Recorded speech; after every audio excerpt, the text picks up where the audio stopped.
para a gente entender como é que a gente faz para fazer aula em casa, porque às vezes, né, dá uma bugada, fala, mas e aí, se eu, principalmente quem está começando do zero, né? Fala, e se eu estiver fazendo tudo errado? Como é que eu vou saber se eu estou fazendo certo, se eu estou fazendo errado? E é muito pertinente essa dúvida, tá? É muito importante a gente evitar ficar errando na aula, porque senão a gente, cada vez que a gente erra, a gente ensina para o nosso cérebro que a maneira de fazer aquele passo, aquela postura é daquele jeito errada. E aí fica difícil a gente desconstruir isso. É o que a gente chama de vícios no balé. No balé, às vezes, a gente tem algumas movimentações erradas que a gente vicia a fazer daquela maneira de tanto que a gente erra. E aí a gente fica pensando nisso e fala assim, nossa, mas então fazer aula sem um professor me olhando ali o tempo todo, eu vou criar um monte de vício. E é aí que você se engana, Mas a gente vai chegar nisso, vamos lá. Primeira coisa, qual que é a função de um professor, uma professora de balé? Coloquem aí para mim. O que você acha que é a função de uma professora, um professor de balé? Você está lá, vai começar balé agora, ou está voltando para o balé agora, ou você até já faz aula. O que você considera que é a função da sua professora, do seu professor, dentro da sala de aula, ou assim como eu estou fazendo com vocês aqui no formato online? Qual é a minha função aqui? Qual é a função da sua professora? A primeira função qual é? A primeira função é o professor te ensinar os movimentos, né? Então, a primeira função nossa como professor é ensinar. Mas a gente tem uma outra função também, que é a correção. Ensinar e corrigir. Aqui no mundo paralelo do balé online, a gente não usa essa palavra correção, a gente não usa corrigir. Por quê? Porque quando a gente fala, quando a gente recebe, né, um comando do tipo, ó, tá errado, vamos corrigir. Tudo isso mostra para o meu cérebro, né, que eu estou fazendo errado, que vai alimentando em mim que eu não sou capaz. Então, aqui a gente não usa essa palavra. Dentro do método TBD, a gente usa feedback. Vou te dar um feedback do movimento que você está fazendo. Ó, vamos melhorar isso aqui? Pontos de melhoria. Sim, é assim que a gente trabalha aqui dentro, tá? Mas vamos lá, normalmente numa sala de aula ali, o professor ele vai usar assim a palavra correção, ó, vamos corrigir isso, vamos melhorar isso. E como que é feita a aula, né? Então, quando o professor vai ensinar um movimento, como é que funciona o nosso processo para aprender esse movimento? O nosso cérebro, ele está o tempo todo aprendendo as coisas. Desde que a gente nasce até a gente morrer, ele vai estar lá com a função de aprender coisas. Como que a gente aprende? A gente aprende usando alguns estímulos, né? Então, eu vejo a minha mãe ali cozinhando, fazendo uma macarronada. E eu observo ela fazendo a macarronada. Os meus olhos mandam informações para o meu cérebro de como aquele prato é feito, sim. E eu vou aprendendo olhando, certo? Essa é uma maneira de aprender. No balé também, né? Eu vejo lá o professor mostrando o movimento e eu vou assimilando o que eu estou vendo para conseguir executar o movimento. Então, a visão é uma das primeiras, um dos primeiros estímulos que a gente usa para aprender balé. Mas não é só a visão que a gente pode usar o estímulo auditivo, né? O que a gente escuta. Então, se eu estou vendo a minha mãe fazendo um prato de macarronada ali, e ela vira para mim e fala assim: ó, primeiro você vai colocar água para ferver, e aí você vai colocar um pouquinho de sal, um pouquinho de azeite na água. Quando a água estiver fervendo, você vai colocar o macarrão, esperar ele dar o ponto.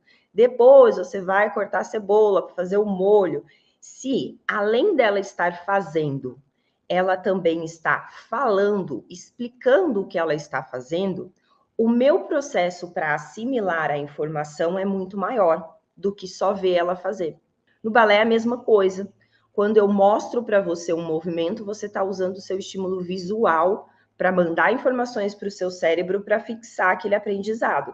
Quando, junto com os movimentos que eu estou mostrando, eu associo também a explicação daquele movimento, o que é que eu estou fazendo para que aquele movimento aconteça, você já tem duas fontes de informação para o seu cérebro poder fixar aquele conhecimento.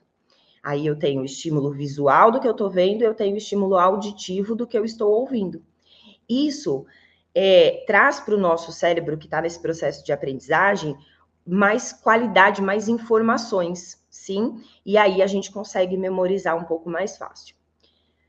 Aí lá na aula presencial, a gente muitas vezes vê o nosso professor fazendo, escuta o que ele está falando, certo? E tenta aprender dessa maneira. Quando a gente erra na aula presencial, né? Quando a gente faz algum movimento ali errado, meu professor chega e fala: Mari, faz para mim o plié. Ah, show, fez o plié. Fica aí no plié, Mari. Aí o professor vai lá com as mãos e empurra o meu joelho para trás, coloca as mãos e empurra o meu quadril para frente. Para quê? Para eu entender qual é a posição que o meu corpo tem que chegar num demi-plié. Então, ali o professor já está começando a usar o tato para fazer a correção. Ele pode chegar e falar para mim assim, Mari, joelho para trás, empurra o joelho para trás, empurra o xixi para frente, empurra o quadril para frente, encaixa a pelve. Sim, mas ele também pode usar o tato. Faz sentido? Então, é como se eu estivesse lá, na minha aula presencial, e eu estou lá, e aí eu vou fazer... Estou lá, meu professor foi lá e falou, então, ó, demi-plié. Se ele só mostra, eu tenho uma determinada quantidade de informação para entender o demi-plié.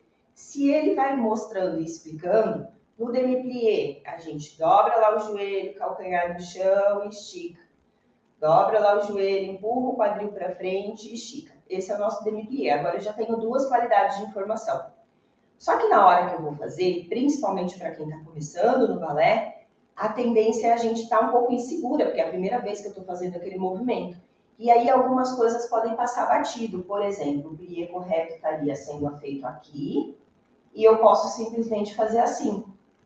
Quando eu fiz assim, o meu professor vai falar, empurra o xixi para frente, o quadril para frente, eu faço assim. Aí o professor vai falar, empurra o joelho para trás, eu faço assim. Por que isso acontece? Porque está sendo dado estímulos táteis ali, e onde eu tenho um tato, eu presto atenção, onde eu não tenho, eu não presto. Então, se o meu professor chega aqui e coloca a mão no meu joelho e empurra o joelho para trás, eu vou fazer isso aqui. Tá vendo que o meu bumbum acaba indo junto. Aí, se ele pressiona que ele vem aqui, pega o meu quadril e empurra lá para frente, eu fico aqui. Qual é o problema que eu vejo da gente como bailarina, principalmente bailarina adulta, aprendendo a se corrigir com o tato? Primeiro problema, você sempre vai estar dependente do tato de um professor. Só que, na hora que você estiver dançando lá no palco, seu professor não pode entrar em cena para encaixar você do jeito que você tem que estar encaixada, para fazer ali a correção em você com o tato, sim? Segundo problema, então, na sua apresentação, vai do jeito que você conseguiu assimilar, ok? Segundo problema, faz assim, ó. Faz um muque bem forte. Vai lá, faz um muque aí bem forte para você sentir a diferença. Olhando para frente, fazendo um muque lá forte. Onde você sente ali que você está fazendo força? Onde você está sentindo força? Ah, eu posso estar sentindo força um pouco no punho, bíceps, né? Um pouco de deltoide. Nossa, Mari, tá doendo tudo. Fica aí. Agora, olhando para frente, coloca a sua mão e pressiona o braço. Percebe a sensação corporal como mudou.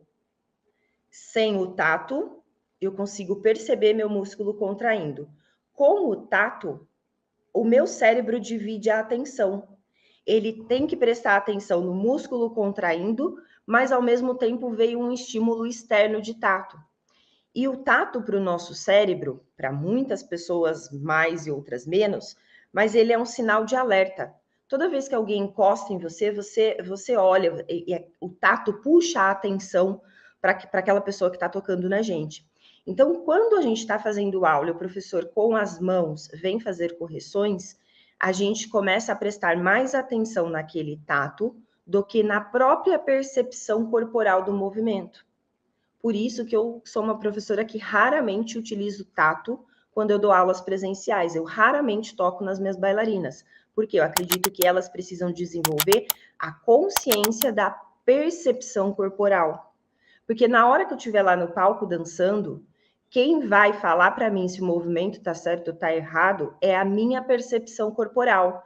Na hora que eu estou dançando e eu vou lá e eu coloco um arabesque, fiz lá um movimento lindo, maravilhoso, fui lá e coloquei um arabesque.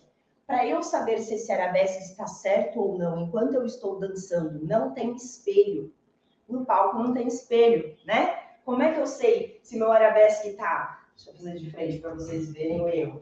Como é que eu sei se o meu arabesque está lá certinho ou está errado? Pela minha percepção corporal. Aqui ele está errado. Sim, aqui eu sei que ele está certo. Por que eu sei que ele está certo aqui? Porque quando eu alinho a perna com o joelho, eu sinto uma pressão maior de contração no glúteo.